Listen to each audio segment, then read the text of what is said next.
This is the Global Podcast Network, where executives and professionals connect, share, and inspire. Stay tuned for the conversations that drive success.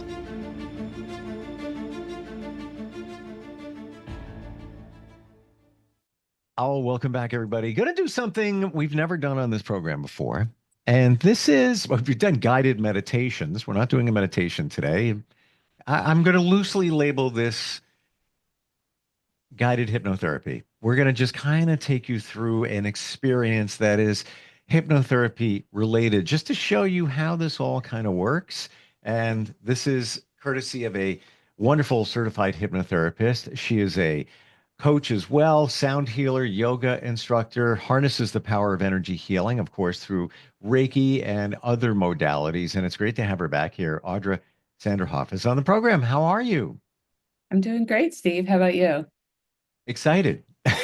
I've done hypnotherapy. I've shared before how impactful it has been in my life and my journey. You could say right now, would you like to do another session? I would, before you could finish the sentence, I'd say yes, because it's not only impactful, so relaxing. That's the other part of it, and you feel like you're in touch with yourself, and you realize there's always something different along the way. Should we get into what we're going to do today sooner than later? I'm going to throw it right to you on this. Yeah, let's go ahead. And I would love to have the listeners I'm going to talk them through a little hypnotherapy induction. So it's not scary and it's fun, and it just shows you the power of the mind.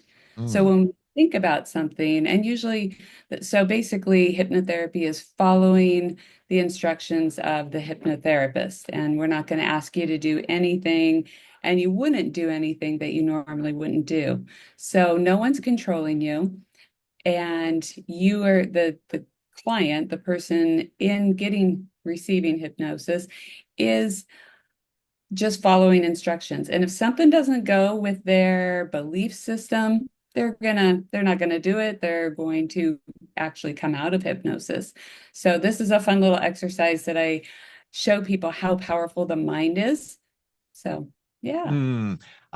Disclaimer, I feel I need to say this. If you're driving or operating some type of heavy machinery, we advise you maybe not to listen to this portion of this podcast. We need your full focus, and if you're driving, you need to be focusing on something else. That's all. Exactly. When I make my audios, that's how I always preface it is, not to be operating heavy machinery or driving a vehicle. Sure. Exactly. Where do we begin? Well, just have you, wherever you're at, sit in a comfortable position and just gently let your eyes close and take a couple nice, long, slow, deep breaths.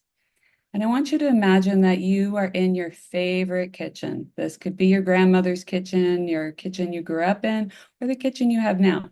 So see yourself there now, and take in all the colors, the sights, the sounds, the smells, the tastes, and also the feeling. This is your favorite kitchen, so you feel really comfortable there. And I want you to notice on the counter, there's a cutting board and a knife and a lemon. Really nice, plump, yellow lemon. You approach it, you look at the pores, and I want you to slice into that lemon and see the juices run onto the cutting board.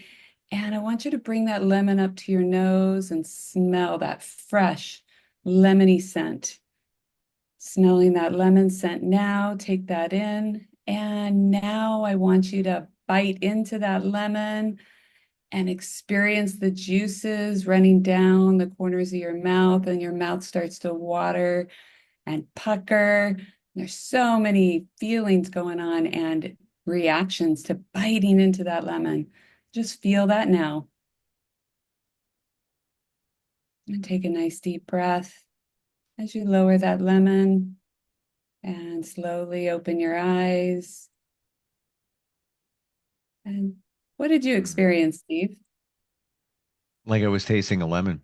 And there was a lemon, right? I didn't want to open my eyes. It is so relaxing. Like I was just getting into a zone. Yeah, grab another fruit. Let's go. Yeah. Yeah. So it just Amazing. shows the power of the mind. You know, there's not a lemon right there, but when I take you through an experience, you're able to see it, smell it, taste it. Not everyone has, some people have difficulty with imagining things. I had an architect in one of my classes. I did a hypnobirthing class, and I'm like, imagine you're in a comfy chair. And he's like, well, what kind of chair? And he's, going through all the chairs in his mind. So, and that's where, the power of the mind, you get to choose the comfy chair that you want to sit in. And so usually people will experience like they're biting into a lemon, and the mind knows there's no lemon there. But our bodies have these reactions to smells, to tastes, to feelings. And that's like even like aromatherapy. Smelling lavender takes you back to, your grandmother's house. So, Mm. It's yeah. funny. I smell this smell occasionally. Um, I can't remember what flower it is. And a woman can walk by me. I'm like, wait a minute. It reminds me of my mom, but I don't Mm, know why. Because I don't know even that she wore that. But there's a connection that I make between that. And I find it fascinating when we just did that induction, picking your favorite kitchen. I do not cook at all. I don't okay. spend a lot of time in the kitchen. However, I did a scan of all the kitchens of all the houses I've owned, even, where I grew up, et cetera, et cetera.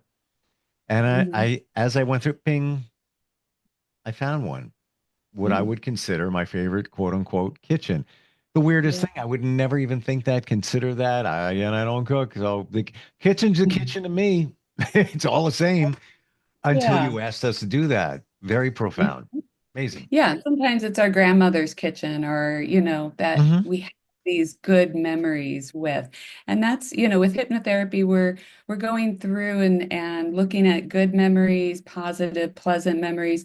And then we're also looking at some of the memories that are not so pleasant, and the trauma that we perceive.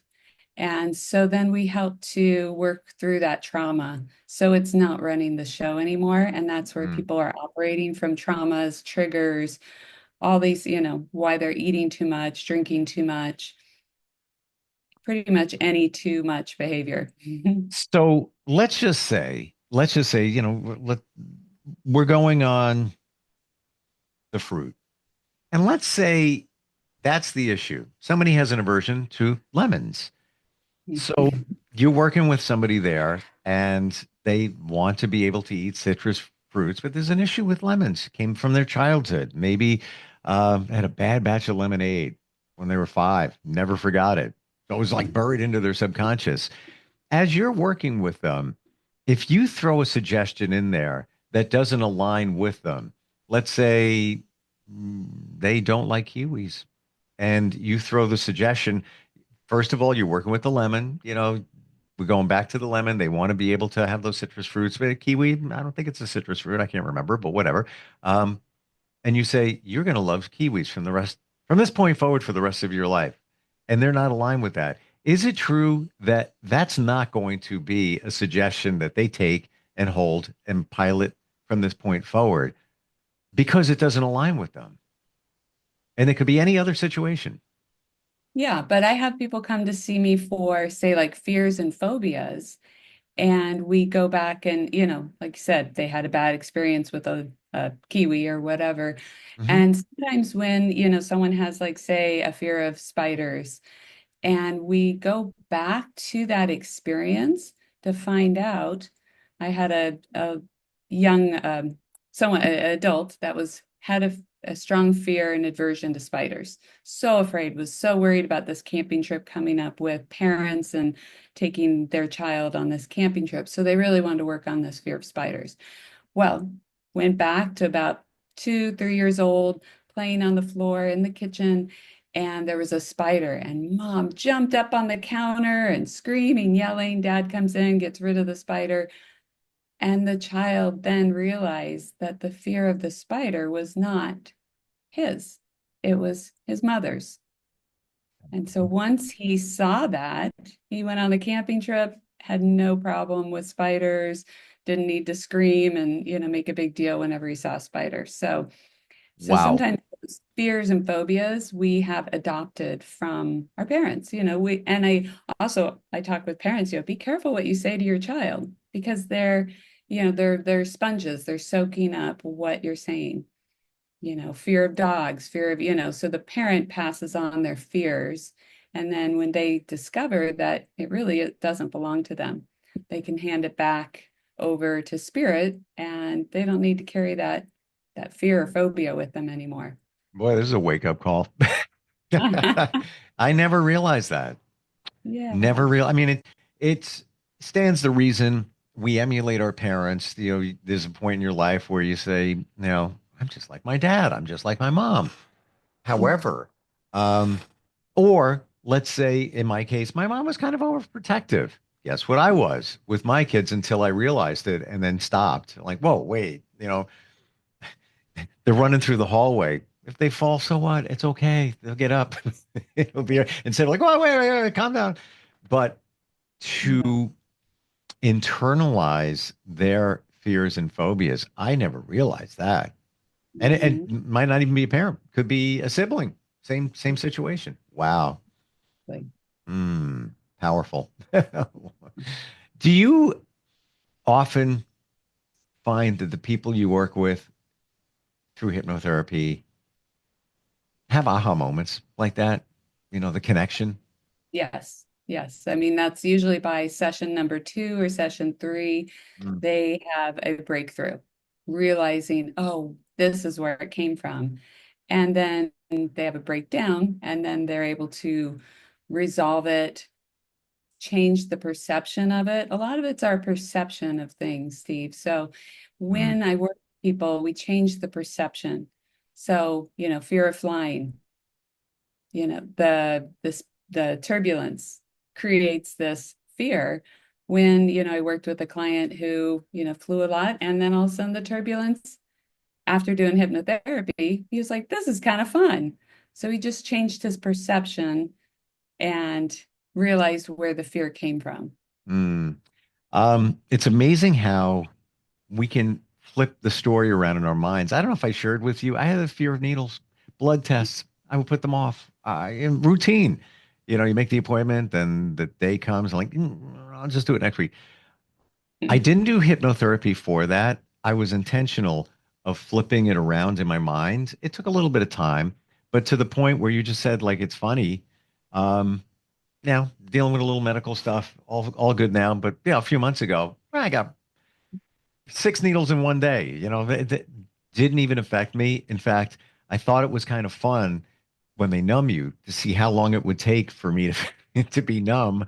But I looked at it in terms of I'm getting information to help me, whether it's going to be good or bad, but either way, got that information, going to deal with it and work with it. And it's a good thing as opposed to worrying about the fear, the phobia. And I don't even know where it came from. I'm sure hypnotherapy would have cleaned that up in 10 minutes, but it's just the shift of the mindset. Is that what's going on here? Just shifting our mindset when you're in hypnotherapy?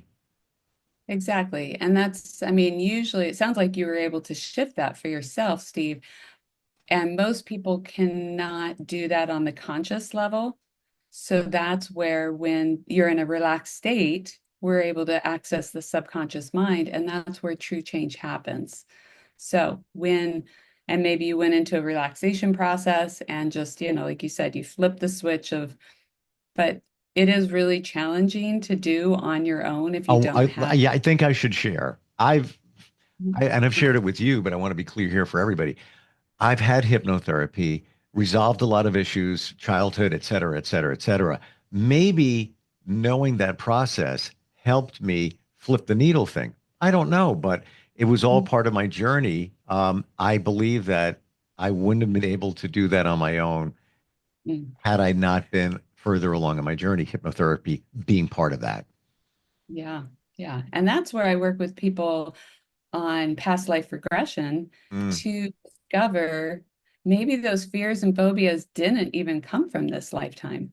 So thinking back to, so when I take them back to a past life regression and, they're using their imagination. And these people, these stories come out, and they're experiencing this past life, and they realize that they made a vow.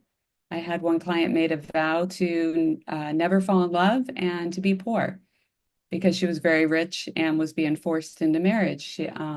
So people have made like vows or contracts from a past life. They may have experienced, a Mm, painful death. And in this lifetime, they're like, why does my neck always hurt? And nothing resolves it. Massage, chiropractic, yoga. And they discover, and it's not traumatic, but when they go back to that past life, they may have realized and found that they were hung in another lifetime. Well, now that makes sense why they don't like scarves around their neck. They feel, this pain in their neck. But once they realize that, that pain mm, goes away. It's understood. So it's really mm. fun, fascinating to take people on this past life journey because it's a healing journey and they discover parts of themselves. And there's also, it gives them they get messages from the past. Wow. Um, let's go back to, let's say, a phobia or a fear. Flying. Mhm. It's a big one. I had a couple of friends that we'd go for business and they'd be the last person on the plane. I'd wait with them, support them and all. Is it possible that it doesn't even have anything to do with anything connected to flying, but it's more of could be a fear of not having control, and that translates to other fears and phobias, but they might not even realize that, and ultimately that could many times go back to your childhood. Yes, definitely. I mean, for me, I had a fear of flying. I didn't fly until I was 32. And I got off the plane. I said, I'm taking a bus back home. I wasn't going to Wow. get on the next flight. And I knew for me it was if lack of control of not knowing the pilot and what's going on up there. And once I realized, well, through past life regression, left that fear of death and letting go Hmm. of control. And it was based back to my childhood of, I didn't have control in my household and or didn't have autonomy and there wasn't safe. And so now as an adult, I became for a while a big control freak. And I've learned how to let that control go and to Okay. trust. Hmm. You obviously you believe in past lives and future lives, I would assume. Scale of 1 to 10, 10 being much of what challenges us is connected to another life. Where would you put that on a 10 scale? Well, all past lives have an effect on us and becoming aware of what it is. So, I mean, I'd say all of it, up to 10, if you say 1 to 10, that we're a soul that has lived many lifetimes. And that creates who we are today. We don't come in as a blank slate. I've even, been at births and I see babies come in this world and they've already got a personality. There's something already there. So Mm. we You're are, you're you're also a doula or were, right? yeah, yes, I am. I Wow. currently, Why, is there anything you yeah. don't do? Windows? Yeah. Like you run deep in all of this. Yeah. A constant learner. Yeah. I love learning and I love adding and all the things I do, like they all work together, the meditation, the yoga, the hypnotherapy, just, talking them people into a relaxed state of mind allows them to access their subconscious mind. So it's like Hmm. using all my abilities all in one place. Do you believe that, and especially with you just sharing that, baby just born already has this very distinct personality. Do you feel that we don't put enough credit on young life? It could be a baby, could be a 1 year old, 2 year old. There's way more going on there than we realize. They're receiving, processing, formulating. They can't talk, but this is already piloting their future as an adult. Yes. Well, they always say the first, 2 years of your life are the most like impact, Impressionable. Yeah.